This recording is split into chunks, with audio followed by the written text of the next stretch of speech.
Ya, bismillahirrahmanirrahim. Assalamualaikum warahmatullahi wabarakatuh. Baik, di sini saya akan menjelaskan tentang HIV/AIDS. Nah, dari HIV dan AIDS ini sangat berketerkaitan karena HIV dulu. Jadi HIV itu adalah suatu virus yang menyerang sel darah putih, kemudian yang menyebabkan turunnya kekebalan tubuh. Sedangkan AIDS itu gejala-gejala atau kumpulan gejala penyakit yang diakibatkan dari kekebalan tubuh yang disebabkan oleh virus HIV. Ya, jadi pasien atau individu yang sudah terinfeksi virus HIV itu biasanya jarang menimbulkan atau merasakan gejala yang ada. Nah, namun jika ada gejala atau tanda-tanda itu hanya seperti biasa, seperti flu biasa, seperti sakit kepala, tenggorokan. Itu yang pertama. Nah, dari penyakit yang tadi itu akan mengakibatkan sistem imun kita menurun atau kekebalan tubuh menurun. Nah, dari kekebalan tubuh menurun ini akan mengakibatkan gejala atau tanda-tanda lain lagi seperti mual, muntah, sariawan, seperti adanya bengkak, kelenjar getah bening bengkak, kemudian penurunan BB dan lain-lain. Jadi pasien yang sudah terinfeksi virus HIV itu disebabkan dari beberapa faktor. Yang pertama, seks bebas. Nah, di seks bebas ini bisa menimbulkan virus HIV, apalagi tidak memakai kondom.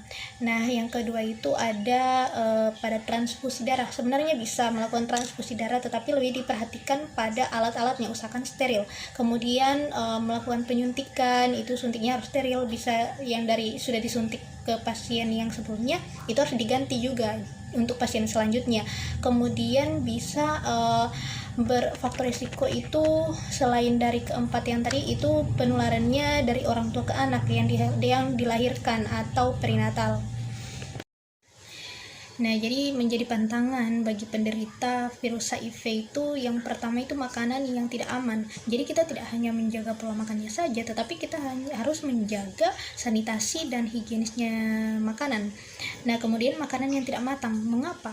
Karena makanan yang tidak matang itu bisa terkontaminasi dengan kuman, bisa berpotensi mengandung kuman. Nah, itu sangat membahayakan bagi tubuh.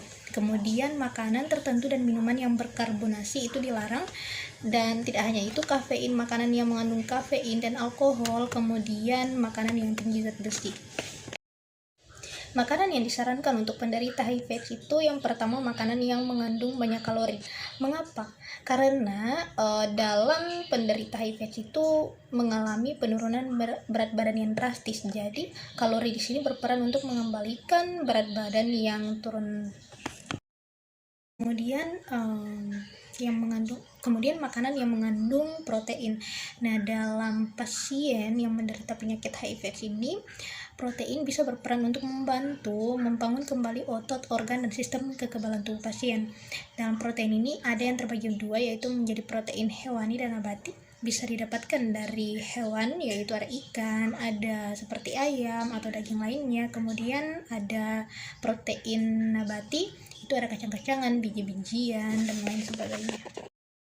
Jadi juga membutuhkan asupan karbohidrat, kemudian sertai vitamin dan mineral. Jadi orang dalam HIV/AIDS atau ODHA itu membutuhkan lebih banyak vitamin dan mineral untuk membantu sel-sel atau jaringan tubuh yang rusak.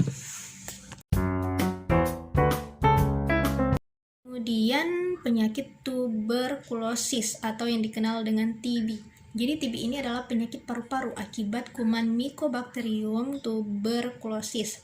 Nah, TB akan menimbulkan gejala berupa batuk berlangsung selama lebih dari 3 minggu, biasanya berdahak bahkan mengeluarkan darah.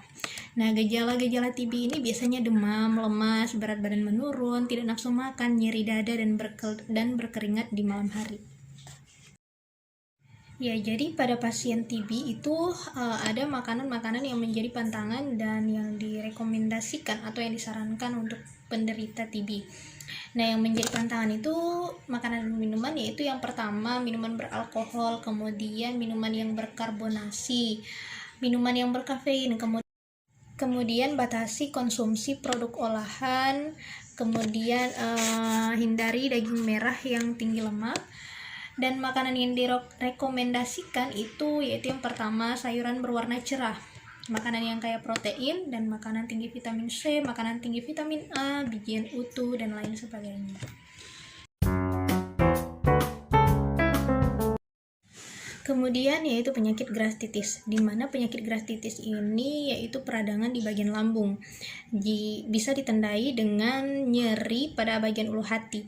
Nah, jika gastritis ini berlangsung bertahun-tahun, itu akan mengakibatkan komplikasi, di mana bisa seseorang itu terkena tukak lambung. Nah, penyebabnya itu ada beberapa penyebab, antara lain itu kebiasaan merokok, pola makan tinggi lemak atau garam, kemudian dari pertambahan usia juga, konsumsi minuman beralkohol yang berlebihan, konsumsi obat pereda nyeri yang terlalu sering, kemudian dari penyakit autoimun juga. Ya, jadi makanan-makanan yang disarankan untuk penderita gastritis itu yaitu yang pertama makanan yang berserat tinggi. Jadi kita harus mengonsumsi makanan yang berserat tinggi seperti biji-bijian, buah-buahan, sayur-sayuran, dan kacang-kacangan. Nah, kemudian ada makanan yang rendah lemak juga. Pilih pula makanan rendah lemak seperti ikan, daging tanpa lemak, kemudian makanan rendah asam, dan probiotik.